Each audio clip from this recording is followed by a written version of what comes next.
Hey explorers, we're in the San Luis Valley in southern Colorado right now, and we're bringing you our very first gear report in the field, which is very, very exciting. This is the Wenzel Current Mountain Trails two-person tent. That's right, I said two-person tent, even though it's this tiny. It's between $20 and $35 online, depending where you look. I got this about 3 years ago for $35 on Amazon, and it has served me very well since. It's an excellent beginner backpacking tent, weighing only 3.5 pounds for the price.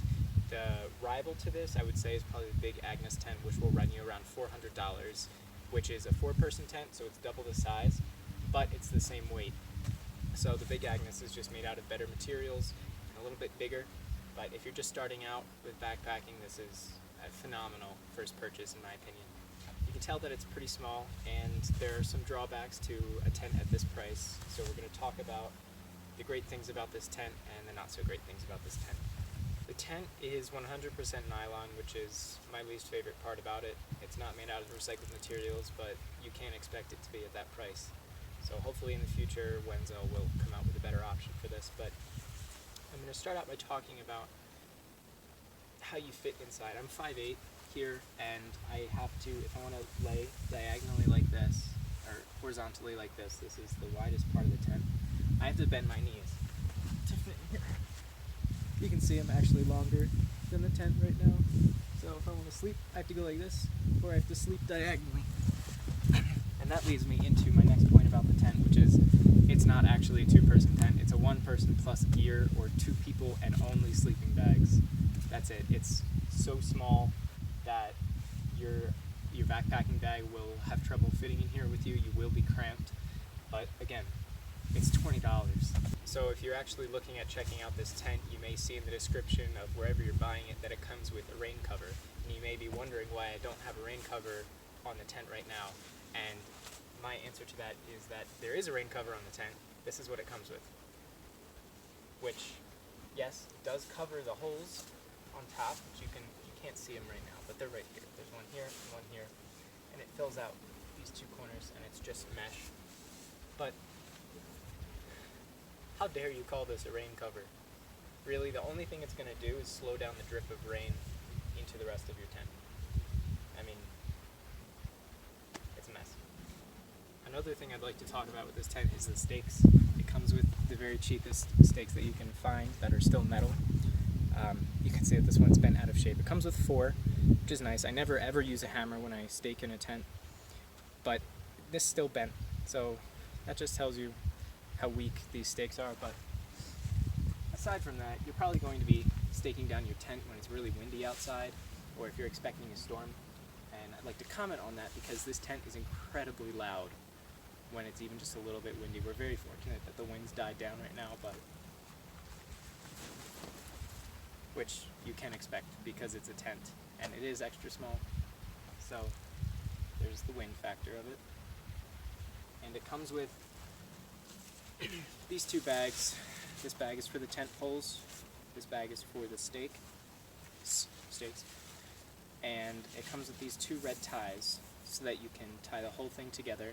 It doesn't come with a case that fits everything in it, which is a drawback if you're backpacking because your tent will get soaked when you're walking with it, but it does allow you for even quicker tear down. I can set this tent up and take it down with about 2 minutes each.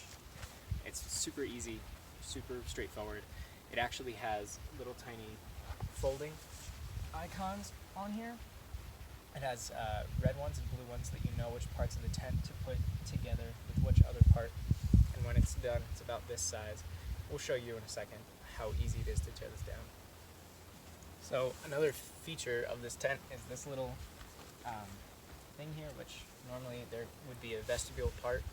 There are lots of little butterflies over here. I don't know if they're moths. They're moths. They're moths. They're daytime moths, which I thought separated a butterfly and a moth, but Nope. apparently not. Casey hates moths. Not these ones though. These ones are very sweet. Yeah. Normally there would be a vestibule over this so that whatever's out here doesn't get wet, but as you can see, this one doesn't have it, especially with a rain cover of that size. But what I like to do is just lay my shoes underneath here if they're extra muddy and I want to leave them outside. That way they don't wake up covered in dew. But I'm not really sure what the function is other than that. It seems to be so that you can leave things on outside where they won't be touching the ground, but in my opinion, there's not really an advantage to doing that. Let's take a look inside. There's a dual-sided zipper. Super easy to go either way at any angle, which is really good, but this does seem pretty cheap to me. But it's lasted me hundreds of nights outside in the last 3 years, which is awesome. Right here, you can see the fold icon that I was talking about. So on the other side, there's another fold icon that's also red, and it says fold to, and so you're supposed to grab this and connect it. And on this side, you can see this is the blue fold to, so on the other side, there's going to be a blue fold red. So on the inside here, I'll just show you my size again. I am not a big person, but this is me laying flat, and you can see that I'm pushing out both sides of the tent. So really, you need to lay diagonally if you want to fit in here, which is not awesome, especially if it's going to call itself a two-person tent. But again, it's $20. Up here, we have our Lucy lights, but there's a little hook loop up there that you can strap things to, and then these are the vents up top so that you don't get condensation trapped in here overnight. And there are two pockets here and one here, which are awesome. They fit lots of stuff. I have no complaints about these pockets, but on the bottom you can tell there's only one layer, and it's actually the ground tarp, which is part of what helps make this tent so light. The bottom of the tent is also the ground tarp. There's only one layer, which unfortunately also means that it's really easy to rip. But I have found that this is the only part of the tent that's actually waterproof. Everything else is just, it rains and it just drips right through, which is expected with a rain tarp of that size, but I actually sprayed sealant on it, the entire thing, twice, and that didn't help at all. Now, when you touch the walls, it drips down, and this material just doesn't hold the sealant very well. But aside from that, it does protect you pretty well from the weather. And on this side, you can see there's not another door, it's just a window, and the windows don't actually open all the way. There's a little protective thing right here on both sides, which I don't love because it's, the whole arch of the window is like this, but I feel like I'm only opening the window 3/4 of the way, which is annoying. You can see that awesome view through there. That's what we woke up to this morning. It's absolutely beautiful. And yeah, it's a great tent. And on this side, you can see, again, we have the 4 or 5 inch section there that you can't unzip, but it does have the full door here, and then you can zip that shut for more privacy.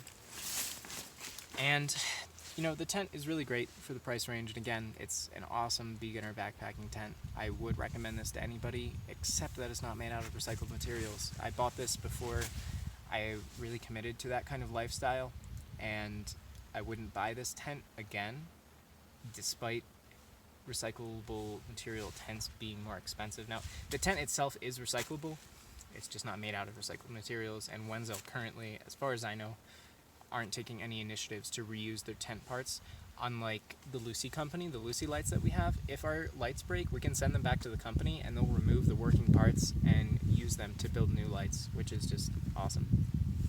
Another thing about this tent is that when dirt gets in here, it's very hard to get it out, which is, again, with most tents, but it's particularly hard because of this lip right here. Most tents have a seamless blend right there, which it looks rather seamless when you bend it like that.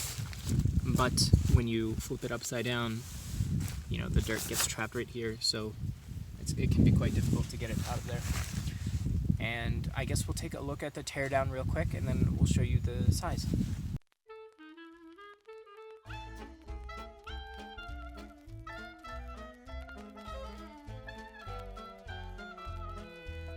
So thank you guys for watching. As you can see, the teardown was pretty simple. Just about anybody can do it, especially since it has the folding icons on here. The tent is pretty sizable, lengthwise, when it's folded down. If you're hiking with this, it's going to be pretty wide.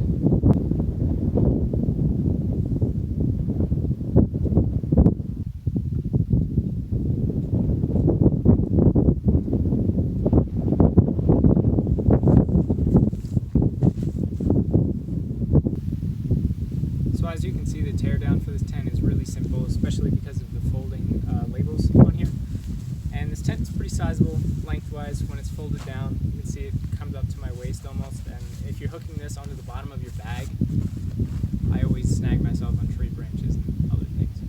So again, it's a $20 tent, but it's not made out of recycled material, so I wouldn't recommend this, though this tent has served me for a very long